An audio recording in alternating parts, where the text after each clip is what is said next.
Доцни четвртиот пакет антикризни мерки. Бизнесмените и по неколку месеци не знаат колку пари и каква помош ќе добијат за да може да застанат на нозе.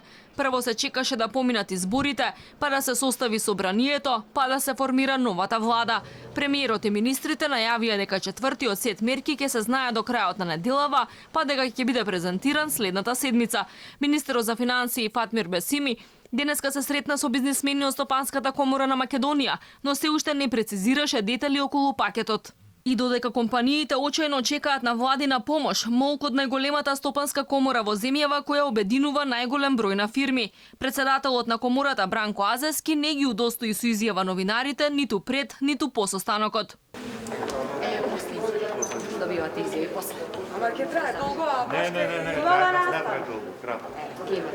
Има промен. Инаку на состанокот на бизнесмените со министерот за финансии, од кој медиумите не можеа да обезбедат технички соодветна видеоснимка која ги исполнува критериумите за телевизиско емитување, стопанствениците побараа намалување на парафискалните давачки, пониски царински стапки, воведување даночен календар. Од Бесими добија ветување дека државата ќе обезбеди 10 милиони евра во вид на гаранции за дадените кредити на домашните компании.